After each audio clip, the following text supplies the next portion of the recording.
Football ആരാധകരെ, Brazil ആരാധകരെ, Neymar ആരാധകരെ ഒരു ചെറിയ നിരാശ ഉണ്ടാക്കുന്ന വാർത്തയാണ് CBFിൻ്റെ ഭാഗത്തു നിന്നും വരുന്നത്, ബ്രസീലിയൻ ഫുട്ബോൾ കോൺഫെഡറേഷൻ്റെ ഭാഗത്തു നിന്നും വരുന്നത്. എന്തായാലും ഫസ്റ്റ് പ്രാക്ടീസ് സെഷൻ നെയ്മറിന് മിസ് ഔട്ട് ചെയ്യുന്നു. നെയ്മർ സ്വന്തം ഹെലികോപ്റ്ററിലൊക്കെ വന്ന് പ്രാക്ടീസ് ഗ്രൗണ്ടിലേക്കൊക്കെ വന്ന് കാഴ്ചയൊക്കെ നമ്മൾ കണ്ടതാണ്. ഒരുപാട് പ്രതീക്ഷ ഉണ്ടായിരുന്നു, പക്ഷേ അങ്ങനെയല്ല. അദ്ദേഹത്തിൻ്റെ റൈറ്റ് കാഫ് ഇഞ്ചുറിയുമായി ബന്ധപ്പെട്ടുള്ള പ്രശ്നങ്ങൾ തുടരുകയാണ്.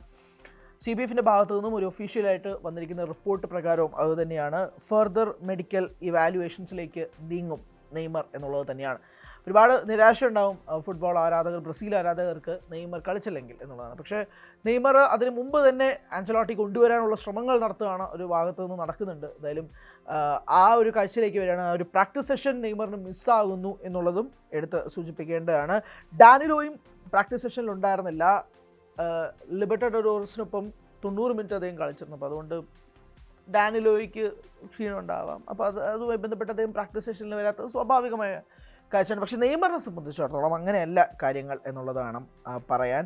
ഈ ഞായറാഴ്ച പനാമയുമായിട്ടാണ് ആദ്യത്തെ ഒരു ഫ്രണ്ട്ലി വാമപ്പ് മാച്ച് വരുന്നത്. രണ്ടാമത്തെ മത്സരം ജൂൺ 5-ാം തീയതി ഈജിപ്തിനെതിരെയാണ് ബ്രസീലിനെ സംബന്ധിച്ചിടത്തോളം. ആ ഒരു രീതിയിലേക്ക് പോകുന്നു. പക്ഷേ സാന്റോസിൽ നിന്നും ഒരു കൃത്യമായ മെഡിക്കൽ റിപ്പോർട്ട് കിട്ടിയിട്ടില്ല എന്നുള്ളതാണ് പറയുന്നത്. എന്തായാലും അത് വരുമ്പോഴേക്കും എങ്ങനെയാകും ധാരണ എന്നത് അറിയത്തില്ല. എന്തായാലും നെയ്മറിൻ്റെ മത്സരം എന്തായാലും ഫസ്റ്റ് വാം മാച്ചിൽ എന്തായാലും നെയ്മർ ഉണ്ടാവില്ല എന്നുള്ളൊരു ധാരണയിലേക്ക് മാറിയിട്ടുണ്ട്. പക്ഷേ ഇത് എങ്ങനെയായിരിക്കും ഈ പരിക്ക് മുന്നോട്ട് പോവുക എന്നൊരു ചോദ്യം കൂടെ നിൽക്കുന്നുണ്ട്.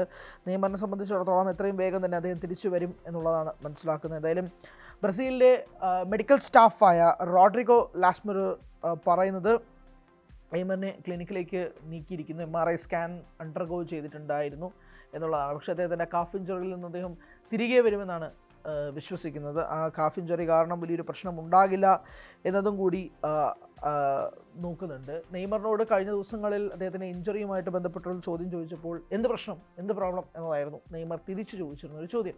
പക്ഷേ ബ്രസീലിനെ സംബന്ധിച്ചിടത്തോളം നെയ്മർ ഒരു അവിഭാജ്യ ഘടകം തന്നെയാണ്. ആൻസലോട്ടിയെ സംബന്ധിച്ചിടത്തോളം ആൻസലോട്ടി നെയ്മറിനെ അങ്ങനെ എപ്പോഴും ബാക്ക് ചെയ്യുന്നൊരു പ്ലെയർ ഒന്നുമില്ല. പക്ഷേ ഇത്തവണ 26 അംഗ സ്ക്വാഡിൽ നെയ്മർ വരുന്നപ്പോഴേക്കും അതുണ്ടാക്കിയ ഒരു ഓളം, അല്ലെങ്കിൽ ബ്രസീൽ ആരാധകർക്ക് അതുണ്ടാക്കിയ ഒരു വേവ് എന്ന് പറയുന്നത് ചെറുതൊന്നുമല്ല.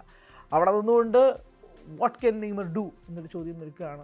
എങ്ങനെയായിരിക്കും അദ്ദേഹത്തിൻ്റെ പരിക്കുമായിട്ട് ബന്ധപ്പെട്ട് മുന്നോട്ട് പോകുക. എന്തായാലും ഇനിയൊരു അറിയിപ്പ് ഉണ്ടാവില്ല. കംപ്ലീറ്റ് മെഡിക്കൽ കണ്ടീഷൻസിന് ഇടയിലായിട്ടൊരു അപ്ഡേറ്റോ കാര്യങ്ങളൊന്നും ഇനി ഇടയിൽ ഉണ്ടാവില്ല. എന്തായാലും അത് കംപ്ലീറ്റ്ലി അണ്ടർഗോ ചെയ്തുകൊണ്ട് ഒരു ശുഭകരമായ വാർത്ത പ്രതീക്ഷിക്കുകയാണ് ബ്രസീൽ ആരാധകരും നെയ്മർ ആരാധകരും. കൂടുതൽ വാർത്തകൾക്ക് News 18 Kerala YouTube channel subscribe ചെയ്യുക.